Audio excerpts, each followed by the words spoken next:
I'm Robert Campbell, a member of the Knoxville Bar Association, and this interview is being conducted in conjunction with the Legal History Project of the Knoxville Bar Association. Interview of Bruce Foster. State your name, please, sir. Edward Bruce Foster, Jr. And you're a practicing attorney in Knoxville, Tennessee for how many years? Since 1958. I'd have to do the math, but this is 2015, so All right. 57 years, I guess. And we're taking this interview in today is April the 28th of 2015, and we're doing this in your office with the firm of Bassberry and Sims in Knoxville. That's right. I'm going to call you Bruce. Please do. Everybody else does. Rather than the formal Mr. Foster. So,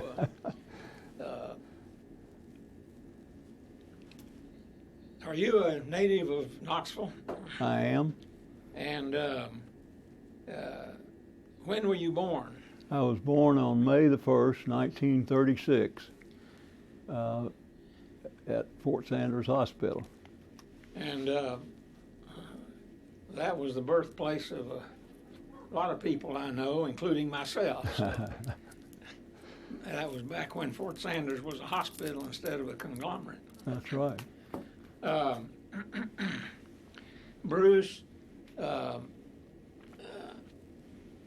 us a little bit about your family. First, your parents. My father was Edward Bruce Foster, who went by E. Bruce.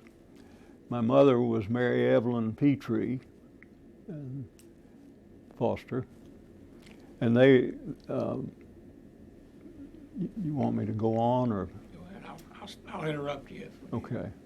My mother was born in Virginia, but they moved to Knoxville in her childhood. My father was born in Scott County, but during his teen years, his family had a home here in Knoxville. So essentially they were native Knoxvillians growing up.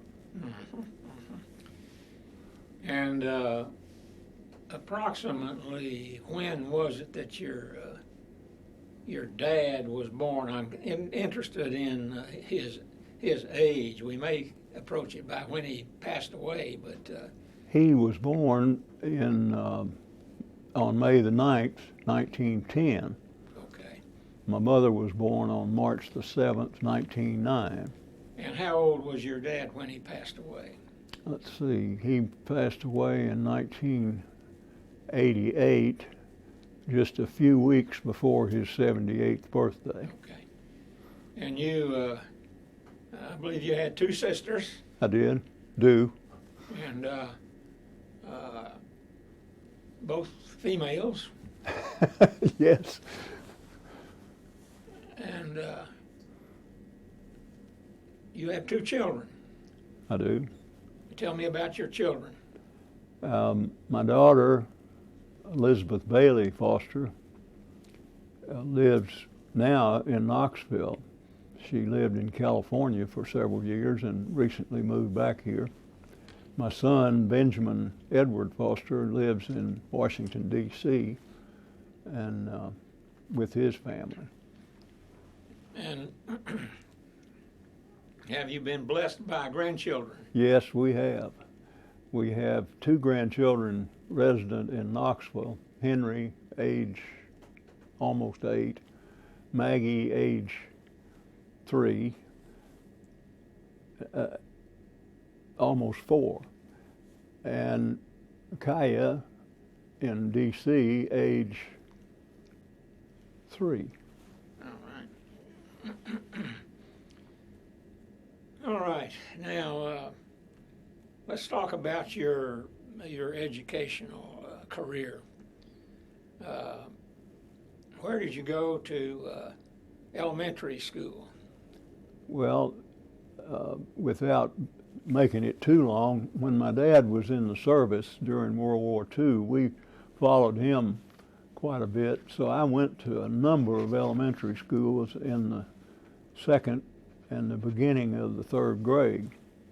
Then when he was about to go overseas, we moved back to Knoxville, Mother and I and my baby sister, and I went to school at Fountain City Grammar School for a year. Then I wound up at Staub School, where I finished elementary school. Staub School was on the site where the aquatic center is on the university campus, and it was a community school and a big playground, and we had a lot of friends and a lot of fun times there. Then I went to Tyson Junior High School, which was the gathering place for kids from other city grammar schools, and so I made a whole new circle of friends, and we went to Knoxville High School for 1 year. Then it closed when the new West High, Fulton High, and East High were under construction, and then I went to West, and I finished my high school there. I feel like that the opportunity to have been at Knoxville High School for a year was a real blessing, because it enabled me, as you know, to know kids from all over the city who that was the city high school. And even when we went to different high schools after that 1 year, we still kept in touch and still friends now. You're a little younger than I am, but we're basically of the same generation and I would describe it here as the Depression, World War II, Korean War generation. And focusing on the Depression generation, you were born in 1936. Right. I suspect you would agree that in those days there was no particular option about whether you were going to a public school or going somewhere else. You just automatically went to the public school system. That's right. And to some extent, did that continue when you went into college? Yeah. I was not offered a private school education, and so I went to UT for both my undergraduate degree and my law degree. Okay. And when did you graduate from law school? I graduated in June of 1958. With a law degree? With a law degree and a BS in business administration. All right. Now here again, we're dating ourselves, but as part of the growing up years back then, was military service a part of your planning?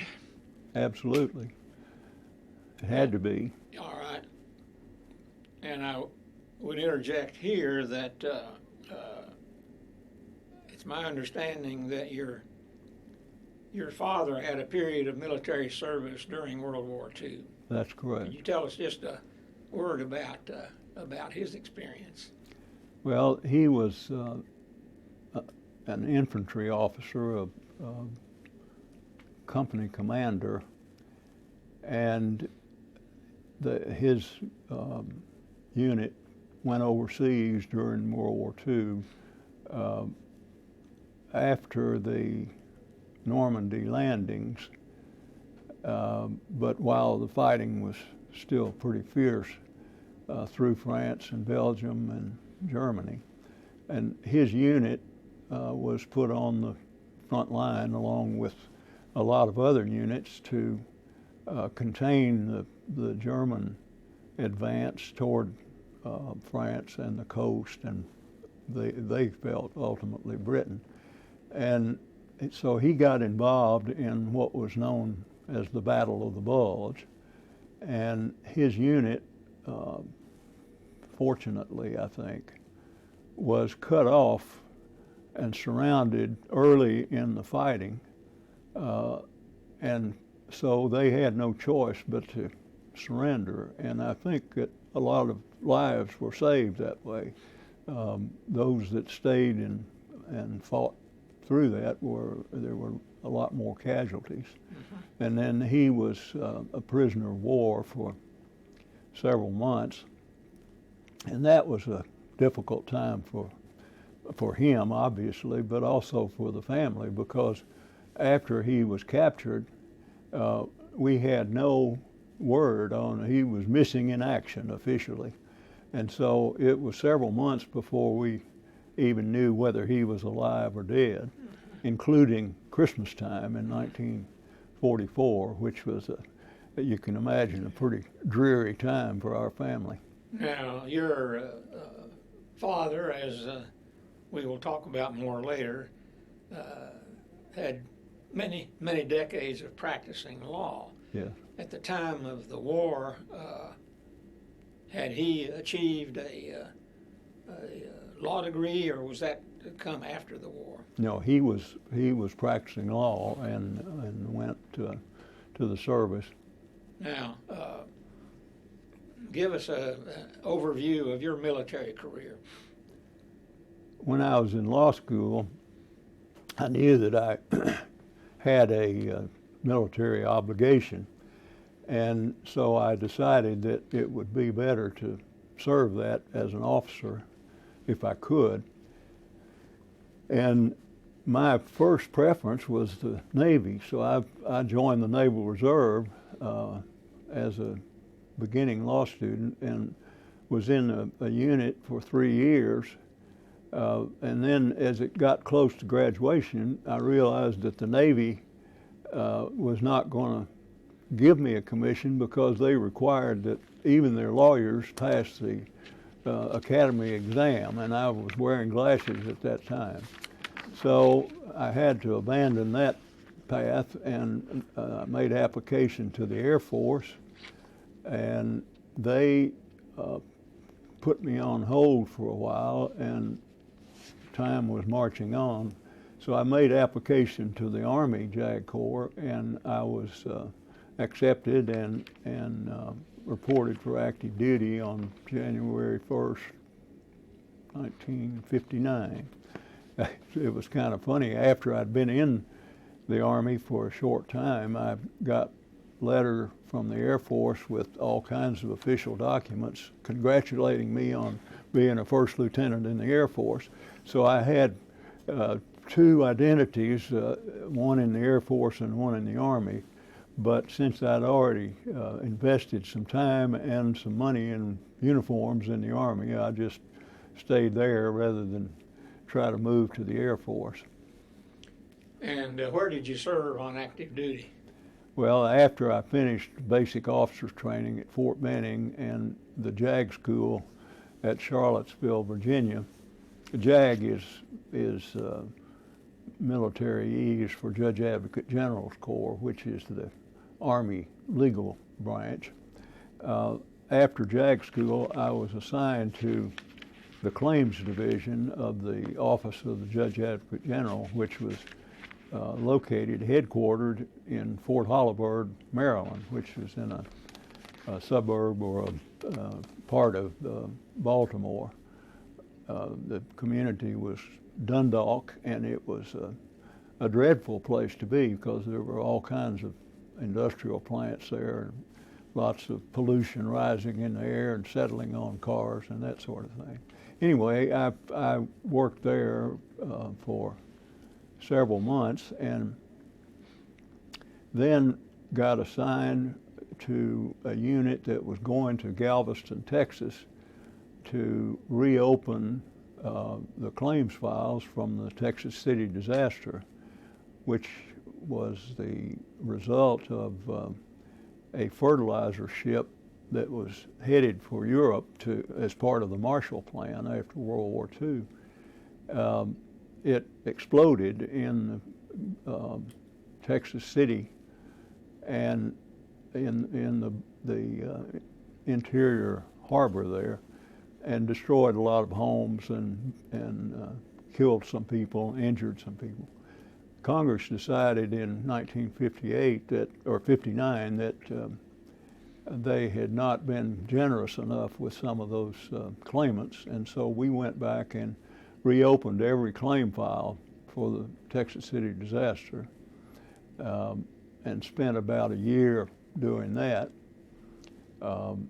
investigating, writing recommendations for disposition and that sort of thing, taking statements.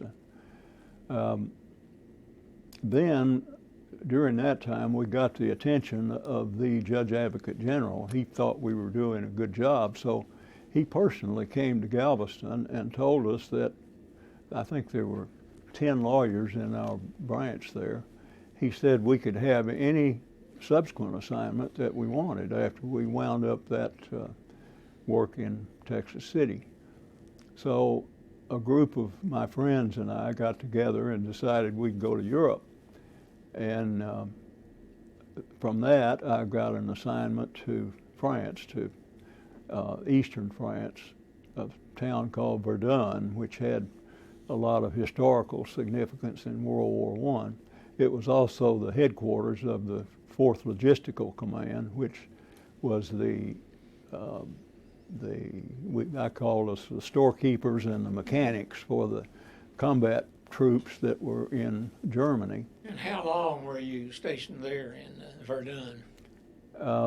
I was scheduled to be there for 2 years, but while I was there, the Berlin Wall was erected, and President Kennedy extended all of us for an indeterminate period.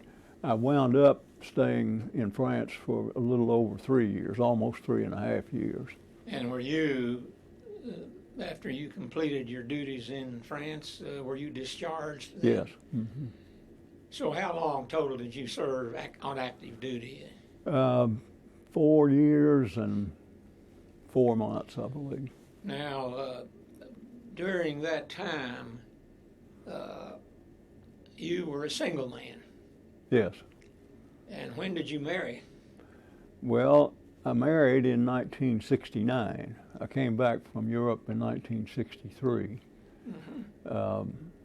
Just a little aside to show you what I was like in those days. I desperately wanted to stay in France. I enjoyed that life, and I found out that the French people were not very receptive to foreigners, which I was to them. Coming to France to work, they wanted to save the jobs for the French natives, so that I had to abandon that course of action. Anyway, I got off the track.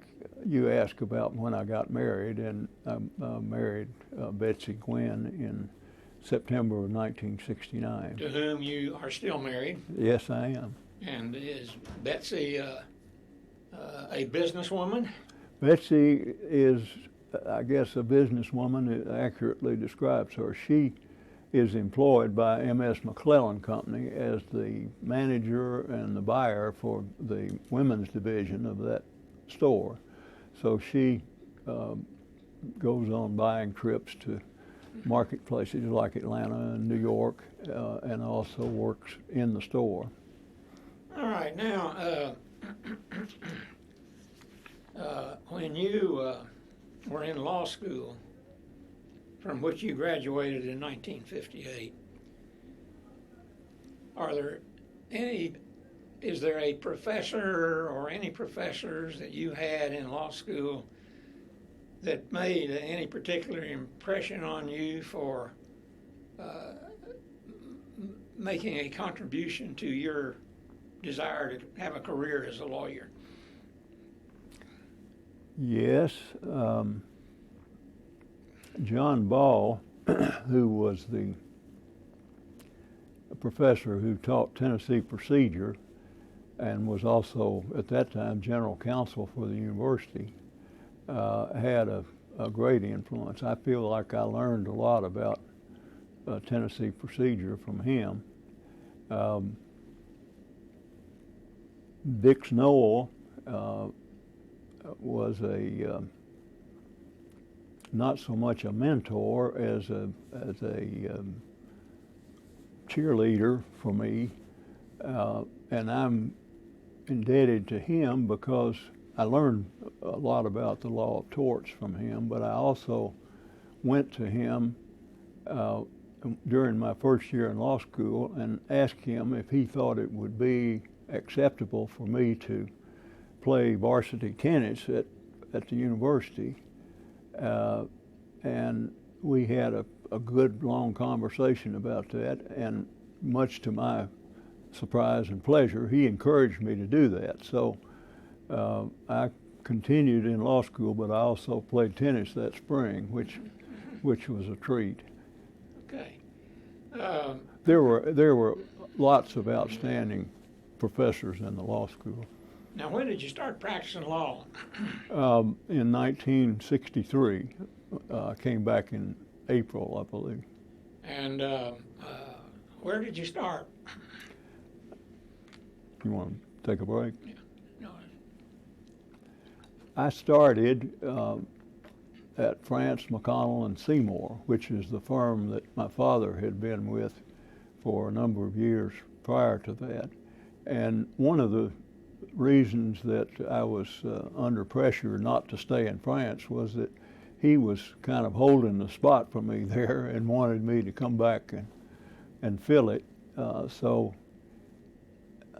unlike many people beginning the practice of law, I had the good fortune to have a place to go to when I came back from the service, and went right to work. And how long did you practice, and we'll go into details of that later, but how long did you practice with France, McConnell, and Seymour? I was there from, I believe, April of 1963 until December of 1990. And then in January of 1991, Mark Mamontoff and I opened this office of Bassberry and Sims here in Knoxville. All right, now, when you were with France, McConnell, and Seymour, just generally, what type of work did you do? France McConnell had a lot of casualty insurance clients, and I know you remember back in those days, some of the casualty insurance clients had the lawyers do the claims adjusting as well as handle litigation. So we had some of those clients, and I was involved in investigating accident claims, taking statements, and all that sort of thing, as well as trying automobile accident cases, workers' compensation cases, and other types of tort litigation. As you went along, in addition to your trial work, did you involve yourself in some commercial type work? I did. We also had some what I'll call business clients, corporate clients, and they had traditionally been represented by one or two of the older partners in the firm, and they wanted to involve some of us younger people in that work. So I became involved with several clients that were traditional France McConnell clients. Now, at that particular time in the 60s, as I recall, France McConnell was one of the largest firms in Knoxville. It may have been. I hadn't thought about that. How many lawyers were in France McConnell approximately when you were there? Well, let's see. There were two McConnells. My dad, H.M. Harton, Arthur Seymour Sr., Fred Cagle, Jack Mills, and John Burnett. That's 8 that I can recall specifically. My recollection of those days is that France McConnell and the Kramer firm and Poor Cox Baker and McCauley were the 3 largest firms. I'm sure you maybe 10 or 11 lawyers, yeah. Unlike today's world. All right, now let's talk about your move from France McConnell to Bassberry and Sims. Was that a difficult decision for you? Well, it was in some ways. Mm-hmm. I felt like it was a good opportunity for me and for my family. But at the same time, I had been at France McConnell for 35 years, I guess, and my dad's name was strongly linked to that firm. He was, of course, dead by that time, but I felt some uncertainty about it, and I talked with my mother in some depth because I wanted her not to feel like I was dishonoring my dad's memory if I moved law firms, and she was very encouraging to do what I felt like was good for me and my family. Bruce, you're still practicing. I am, part-time. And what changes have you seen and experienced in the practice of law generally from 1963 until today with regard to the operation of the courts and the law offices and such things as that? Wow, that's a very involved question and involved answer. Let me lead you into some I'll take a stab at it. When I started practicing law in a firm like France McConnell and Seymour, pretty much everybody was, let's call them a generalist. We did several different types of work, whatever the clients needed, and nobody, with the exception of an estate planner, nobody had any sort of an advanced degree in law. Now, how about the office itself? Did you have any computers? No computers. Did you have any fax machines? No, I don't believe so. How about copy machines? We had a copy machine that I'm sure you remember well, and with some unpleasantness. It was a wet process copier where you made the picture, and then you had a wet, I guess it was a negative, that you cranked through the machine and made probably 2, possibly 3 copies that were legible. If you made more, they became illegible. All right, now, while we're kind of on that subject, there were no computers. When you would do research, I assume you would do it with law books. Yes, indeed. Now, you're seated, and it should show on camera, in front of shelves which contain Tennessee law books. Mm-hmm. What's the source of that set of Tennessee law books? Well, these particular ones were my grandfather's. My grandfather, E.G. Foster, practiced law in Scott County all of his life, and my dad inherited them, and after he was deceased, I inherited them, and when I moved over here, I brought them with me. Okay. And I still use them, by the way, because I'm not very good with the computer. In your work with Bassberry and Sims, could you give us just a brief overview of the type of work you're doing or have been doing since you've been with that firm? By the time I moved from France McConnell and Seymour, I've very rarely tried lawsuits. Mm-hmm. And so when I came to Bassberry and Sims, my work was mostly for clients business clients, corporate clients, professional practices, that sort of thing.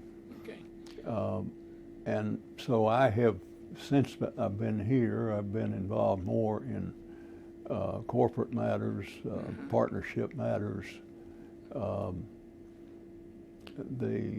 leases and contracts and employment contracts and concessionaire contracts that my clients are involved with. Now, going back for a moment to the changes in the law practice, I'm going to pry a little bit and ask you, when you started practicing with France McConnell Seymour, what was your compensation? When I was in the Army, I was making the grand sum of $400 a month. When I came back to France McConnell and Seymour, they told me that they thought they could offer me $300 a month. And I don't remember how long that lasted, but it was a little bit of a culture shock to have my compensation reduced by 25% and not have the things that the Army offered as perks. Benefits, yeah, okay. Things have definitely changed since that Yes, that I'm sure time. they have.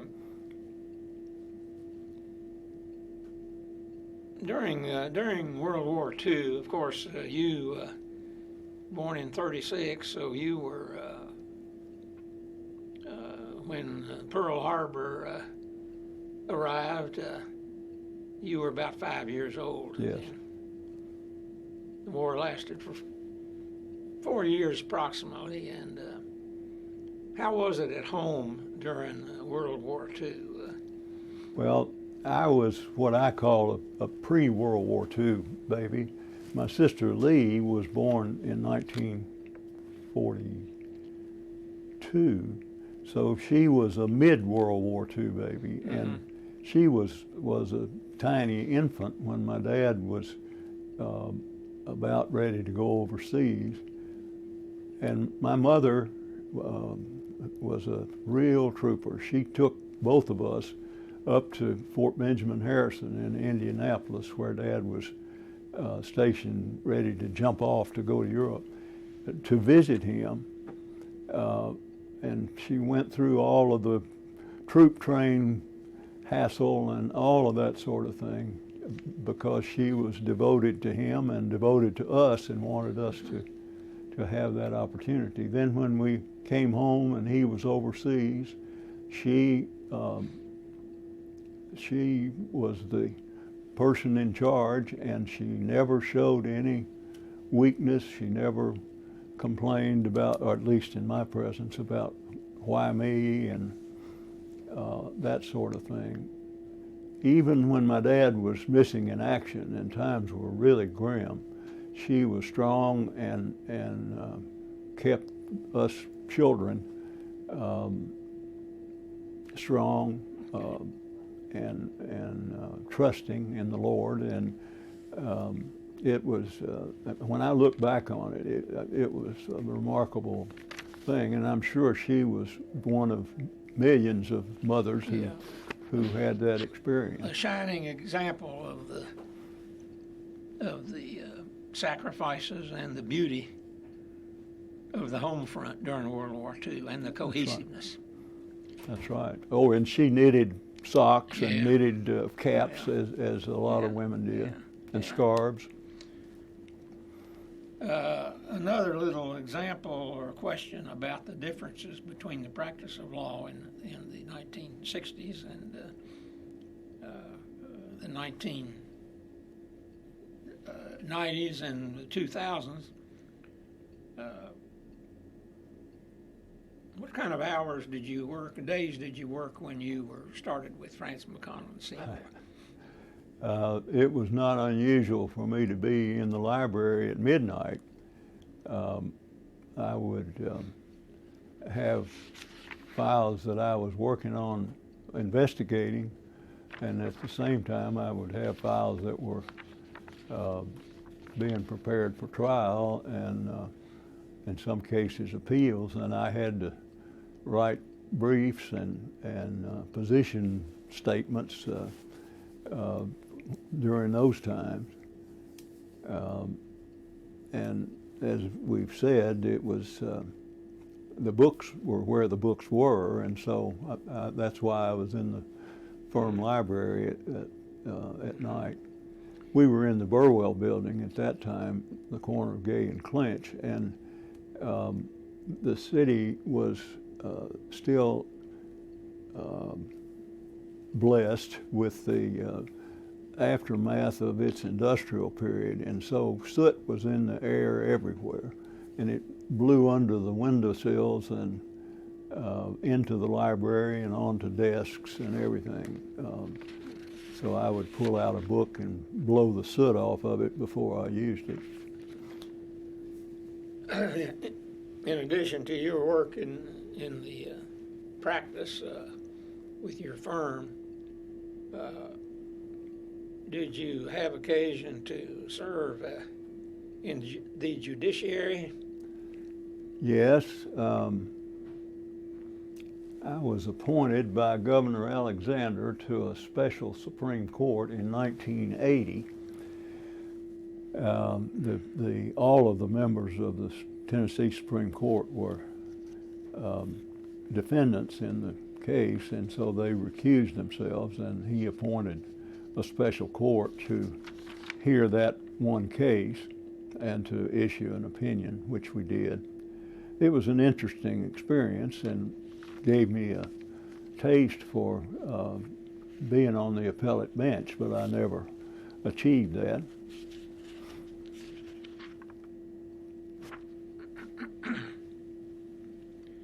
Did you have any occasion to serve in what we might refer to as a political position? Yes.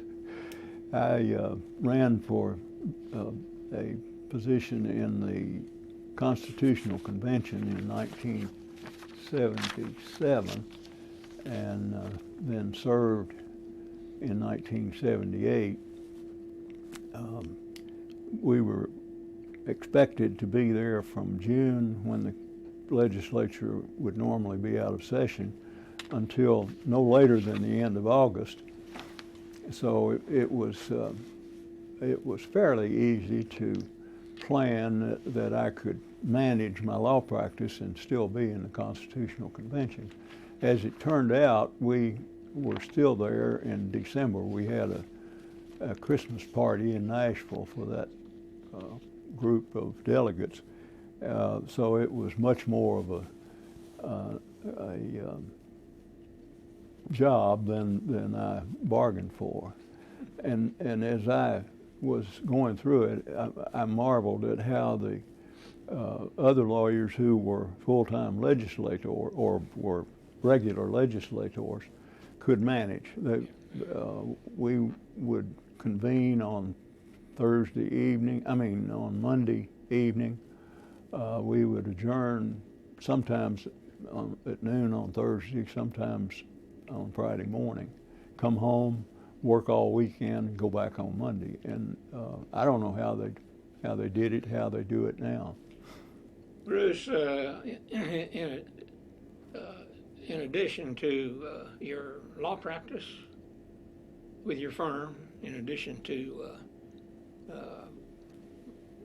your being involved in matters that I would say are related to the law, have you over the years involved yourself in community civic matters outside of the practice of law? In your bio, your printed bio, which will be filed with this interview, you list a number, many civic matters that you were involved in. Give us an example of maybe 3 or 4 that you not only enjoyed, but feel like you made a real contribution. I served a term on the Public Building Authority during the time when the city-county building was still under construction, and those were sort of difficult times for the community, and I felt like that we on that authority made a contribution by getting things straightened out and getting various construction claims and that sort of thing taken care of.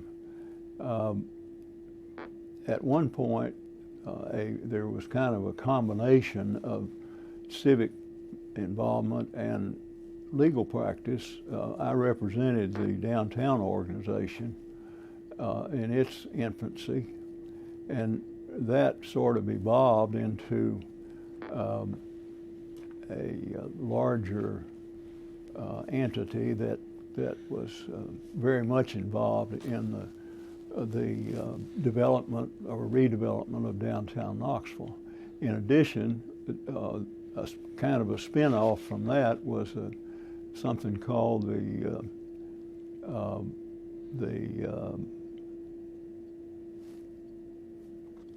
Central Business Improvement District, and I researched, that was a new statute. I researched that and drafted the charter for that organization and served as their counsel for a while.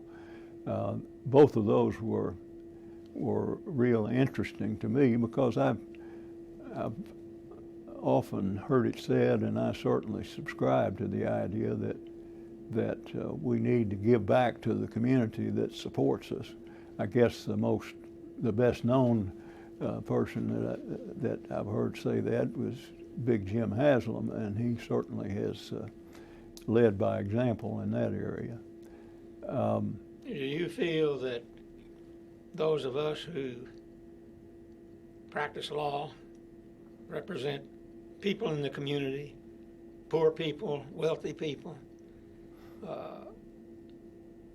are called to serve in community matters outside of the actual practice of law? Yes, I do. Okay. I know and think it's appropriate for you to mention that you have been quite active in your church, yes, Second Presbyterian Church. Knoxville Chamber of Commerce, and you served a term, I believe, upon the Tennessee Appellate Court Nominating Commission. I did, yes. An early rendition of that when the Appellate Court Nominating Commission gave recommendations to the governor for the Middle Appellate Court, right, not the Supreme Court. And the makeup of it was different in those days. The members of the commission were appointed by different sources rather than all being more or less political appointments. In fact, I ran for the position in the, I guess it was the 2nd Congressional District, but it was, the lawyers voted on. You were elected. Elected by the bar. And just in summary, how did you feel that nominating commission worked when you? I thought it worked very well. Okay. There was never, in my hearing, any mention of political affiliation for the candidates, and we obviously appointed or nominated people that we thought could be acceptable to the governor, but beyond that, we tried to nominate on the basis of qualifications, and I thought we had some very good candidates that went to the bench. In the course of your practice, can you describe or identify other lawyers at the Knoxville bar who you might put into the category of a mentor for you, or you might put into the category of having, whether intentional or not on the other lawyer, having influenced you in your journey through the practice of law? Yes. My first focus would be on France McConnell and Seymour because that was when I was a young pup and needed training of all kinds. And there was a mid-level group of partners there John Burnett, Fred Cagle, and Jack Mills, who were very kind and accessible to me, and were good mentors because they represented what was good about the practice of law, I thought. And that's not to leave out the senior people. H.M. Harton, who was not a trial lawyer but was a marvelous student of the law, taught me by his role model the importance of keeping current on newly issued opinions of the appellate courts. And Arthur Seymour Sr. Was also a person that I considered to be a mentor.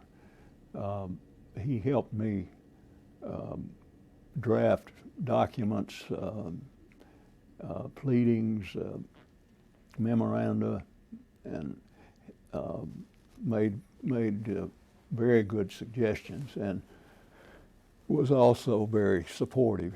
I don't mean to leave my father out, but he and I early on realized that it would be very difficult for us to work together because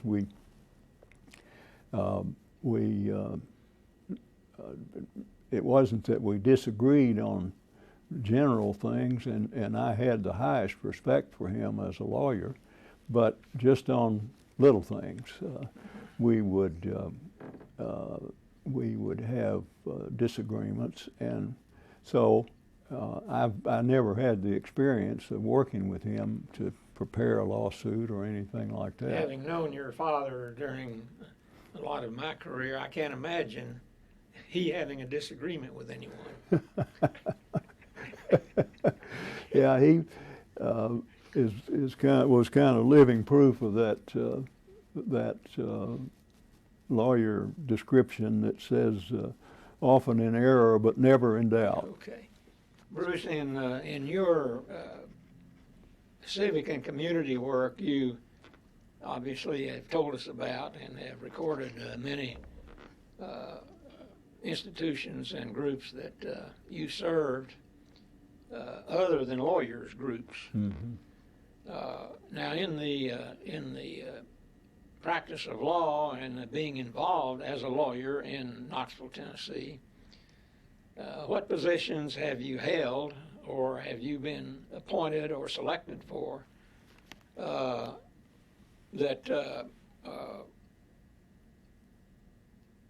caused you to be involved other than the practice of law, but also in the administrative or service side of the law? I have. I'm currently serving pro bono as general counsel for the United Way of Greater Knoxville, and I've done that for a number of years, and that gives me an opportunity to be involved in lots of things in the community, the agencies that work with people that need it. So that's been very satisfying. I served on two different types of committees, one to designate or nominate nominees for positions in the bankruptcy court. That was appointed by the Sixth Circuit Court of Appeals, and we seated 3 bankruptcy judges through that effort. Other things, I was elected as the president of the Young Lawyers Conference of the Tennessee Bar way back there. I can't remember the date. Back when you were a young lawyer. Yes, very definitely. And then I was elected president of the Knoxville Bar in the early 1980s. I received the Governor's Award from the Knoxville Bar in recent years. which I believe the Knoxville Bar describes as the highest award that they bestow. How about the foundations? I'm a member of the Tennessee Bar Foundation and the Knoxville Bar Foundation. In fact, I was a part of the group that put together the Knoxville Bar Foundation and have seen it grow into a viable entity that makes a difference in the community. If you, looking back over your career, with all the ups and downs that any career has and any profession has, if you had it to do over again, would you choose to be a lawyer? I think I would. There have been times, to be perfectly honest, when I thought this is not right for me. It's just not satisfying. But looked at over the whole span of my years, I think that it has been satisfying, and I feel like that being a lawyer has enabled me to help in many different ways, to serve people, to serve the community, to serve the state, and so yes, I believe I would follow the path again. As we conclude here, Bruce, could you tell us and tell the viewers of this interview what has been the most satisfying thing that you have done as a lawyer? Yes, one thing stands out, and I'll give you a little background.